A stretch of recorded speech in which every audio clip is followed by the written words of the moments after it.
Hello everyone, I'm Alice and I'm delighted to welcome you all to this virtual tour of Whistlebare. For those of you who know nothing about us, Whistlebare is a small family farm in Northumberland in the UK, where we endeavour to produce what we call yarn with conscience. That is yarn entirely from natural fibres that have been grown with every care for the welfare of the livestock producing the fibre and for the environment in which those animals and we all live. It's an ongoing effort, one that we hope that we improve on every year, both as we learn from experience, but also as more research and information becomes available. Now I should just say that this entire film is made up from footage that I've filmed over the last 4, maybe 5 years. So some of it is very recent and some of it is quite out of date. But I hope that as a whole it gives you a good idea of what we do here. So please excuse me if my hair gets longer and shorter and my glasses change colour and my children grow miraculously overnight. In some of this footage, the youngest in particular is really quite small, and now he's at least as tall as I am, so how quickly times change. Anyway, I really hope you enjoy getting to know us a bit.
Well, these are the animals that began it all, our beautiful Angora goats.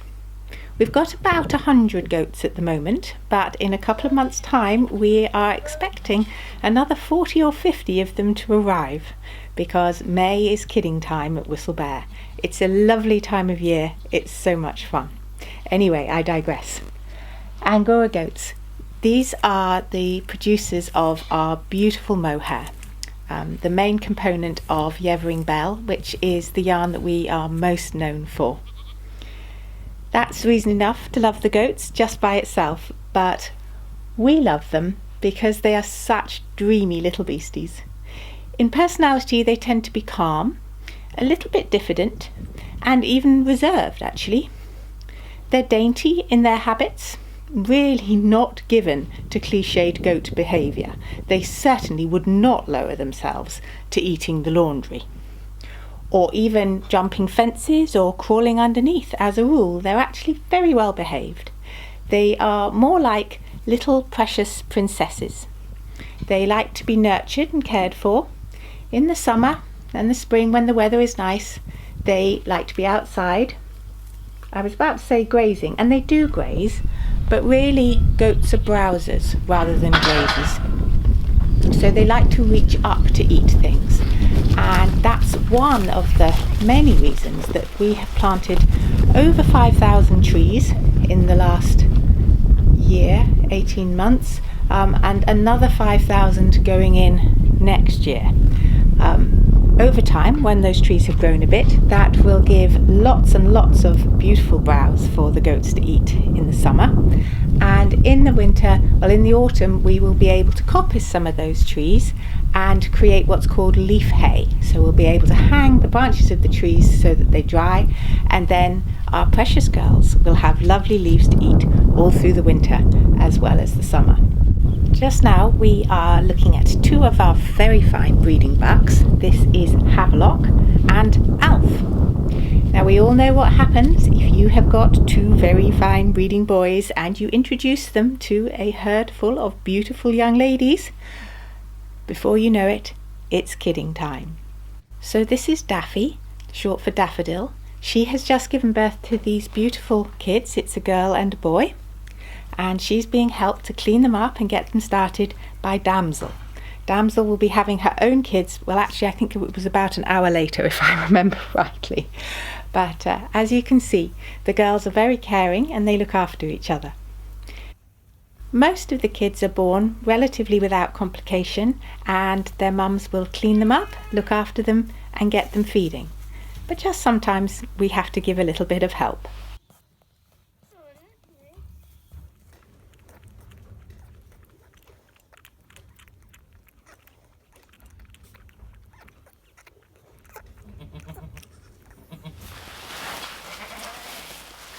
Now, here we have the most recent occupant, come here, of HDU. This little boy was born yesterday, and he is possibly the smallest surviving kid I have ever seen. His mum is very, very sweet, but she has got no milk at all. Her udder has not developed in any form. So we had to take him away to feed him right from the outset. Fortunately, I had some colostrum in the freezer that had been milked from another goat who had a lot. So he was able to have his colostrum after he was born, and now he's having fresh goat milk just like the others, and you're tickling my fingers. Stop it. So I have to say, yesterday I was very worried about this little kid. I didn't think he really stood a chance, but he has amazed us all with his resilience and his just efforts to survive, and he's doing really, really well. Very proud of him. Very proud of him. Come on, little chap. Here you are. He hasn't entirely mastered opening his mouth, so I have to help him a bit. There we are. But I don't know whether the camera can see. He's sucking. That's my thumb. Yes, that's my thumb. That's no good at all. I know, I know. It's very hard because it's very easy actually to overfeed them, because once they get the hang of the bottle, they become very enthusiastic and quite competitive as well if you've got multiple kids. So I have to be very strict as to how much they're allowed to have. As you can see, the two that have been fed have got very round, fat tummies, so they have definitely had enough for the time being. Now, how are you doing, little man? I'll give you a little bit more. A little bit more. Come on, open up. That's it. Good boy. There's a good boy.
As well as the Angora goats, we also have a very small number of dairy goats at Whistlebare. Partly because obviously goats and we just can't resist them, but mostly because we like to have proper, fresh, natural goat's milk to feed to any kids that need topping up. So if one of our Angoras has triplets and can't necessarily feed all three, or perhaps is a bit poorly after the birth and so can't look after her baby, we like to have natural goat's milk to feed to them. We also love to have it in the house. This is our youngest junior goat slave, bringing in the dairy goats ready to be milked.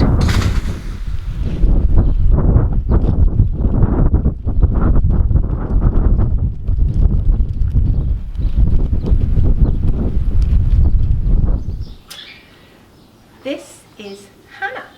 She is one of our 2 pure Saanens. Out you go. Yes. Saanens are Swiss dairy goats, and they're actually, pure Saanens are quite rare now, so we're very lucky to have Hannah and her friend Misha down there. This year we haven't bred them pure, but we will do in the future to breed replacements and to continue to breed. But our dairy girls are very hardworking because they produce enough milk to feed their own kids and all our bottle-fed kids and lambs that we have as well, from the Angoras and from the sheep. So you're a very busy girl, aren't you? You are, and you're lovely. Yeah. So this morning we thought we would show you how we milk our dairy goats, and then they'll be off out to the field for a day in the sunshine. So in here is Hannah's breakfast, and I'm just going to put that on there. This is the milking table, and we'll get her out, and hopefully she's not going to let us down, she's just going to run straight onto the milking table. Famous last word. Go on, Hannah. No, up you go. There she is, good girl. And we just close the hatch there. She actually can pull her head out, but she, oh, Misha. Come on, Misha.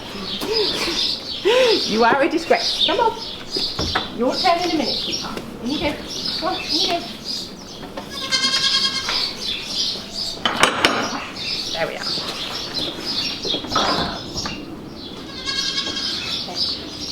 So, every time we milk, I use these special wipes to clean her udder. Really good clean like that. There we are. And then we strip out the first little bit of milk into something that's dark. So I use this grey washing up bowl. And that's just to make sure that the milk looks normal and is healthy. And that looks fine, doesn't it? Good girl.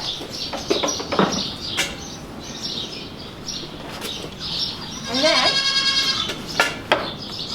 Hannah, hopefully your goat stands nice and still and doesn't put her filthy feet into your milking bucket. Now Hannah's got plenty of milk this morning because in the evening when they come in from the field, we take their kids and we put them in a little pen beside their mums, but not with their mums, so they can't actually drink milk through the night. And that way, in the morning, the mums have got plenty of milk for us to take, and then they feed their kids all day long and have the night to build up their stores again.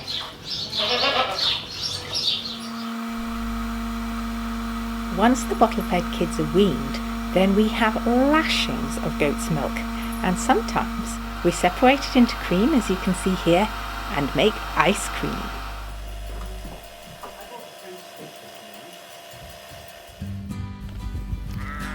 Of course, as well as goats, we also have sheep here at Whistlebare. Our Yevering Bell yarn is a blend of mohair and beautiful Wensleydale wool. Here are some of our glorious Wensleydale sheep. All the sheep actually belong to our 2 oldest boys, who have turned out to be great shepherds. It's a good thing, as Wensleydales are the largest native breed of sheep in the UK, and easily outweigh the boys. Sadly, Wensleydales are now a rare breed, as they are no longer fashionable to cross with hill breeds to improve their fleece. We knitters, however, will always love them for their incredibly soft, silky, lustrous long wool. Wensleydale wool actually shares many characteristics with mohair, which is one of the reasons that the two fibres are so good to blend together. Wensleydale historically was actually known as poor man's mohair.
Welcome to the shearing shed.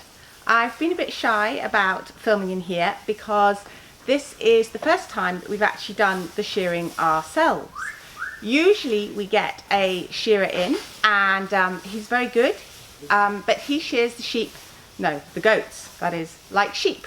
So he holds them on the floor and he shears them on the ground, which has been great. Goats are sheared like that all over the world.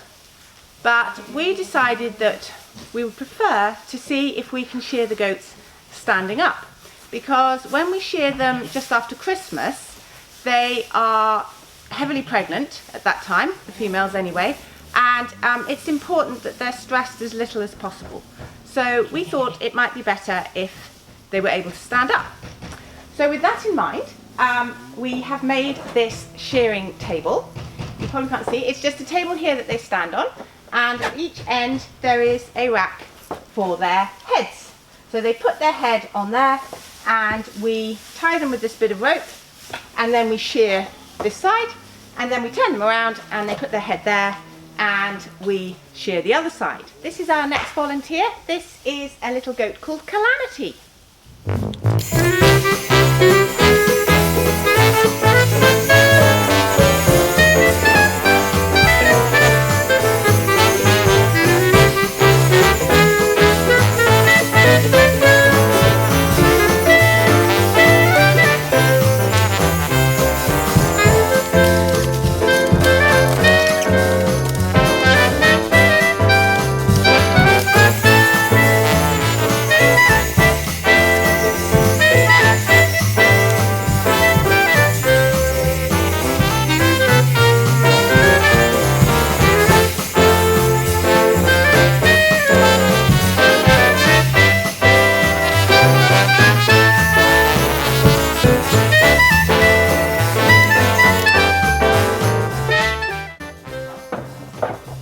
To finish Calamity off, we have got to turn her upside down and do her tummy, just the way you would a sheep. But it's a bit difficult to film that because I've got the camera outside the pen because it's likely to get knocked over. So I'll show you an after picture of Calamity when we've done her tummy. So here's Calamity after her haircut. I'm not sure she'll pay a great deal of money for the look, but she'll be a lot more comfortable now. And we get all her beautiful mohair for you to knit with.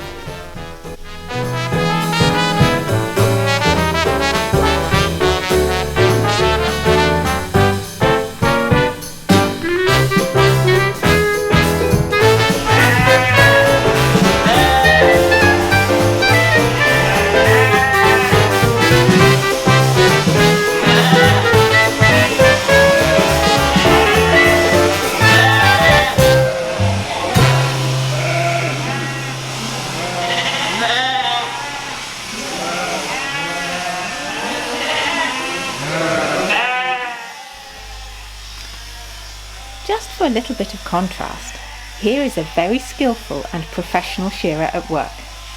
He's actually shearing the Cheviot and Romney Marsh lambs whose wool goes into our Cheviot Marsh yarn. My 100 girls take me 10 days to shear. This guy will be shearing that many in half a day.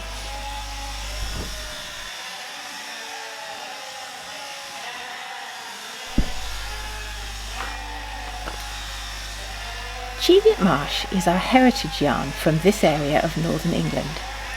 It is a crisp wool which gives amazing stitch definition and is very popular for both colourwork and cabling.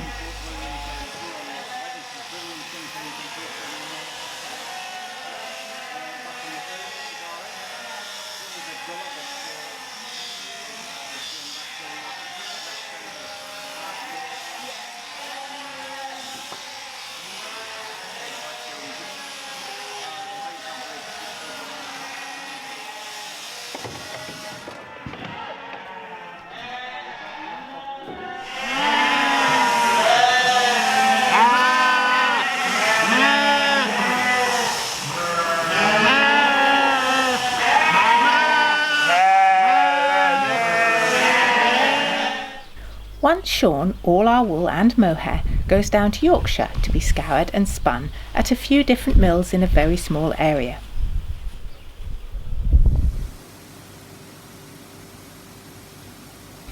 Yeaveringbell is worsted spun to give the sleek and gloriously shiny wool that positively glows with colour.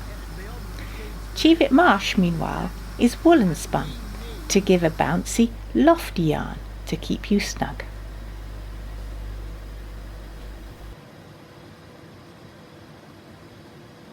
Once spun, it returns to Whistlebare, where the fun really starts, as I get to rattle the dye pots.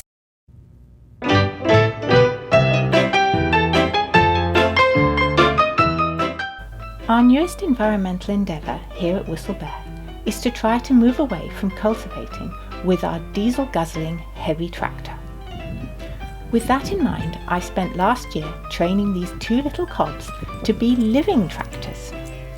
Not only are they small and light, so they don't compact the soil, but they are powered entirely by grass.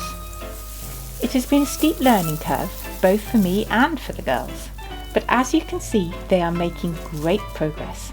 I am so proud of them. And this year, we have lots of exciting plans to cultivate with the ponies and leave the heavy tractor in the shed.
Finally, I should tell you all about our newly extended studio at Whistlebare.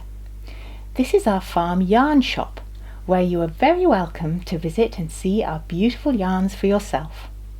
It is very comfy with sofas and chairs that are perfect to sit and knit in while you enjoy the views and consider colours and projects, or just watch the farm go by. Tess and I really hope to be able to welcome you all here soon.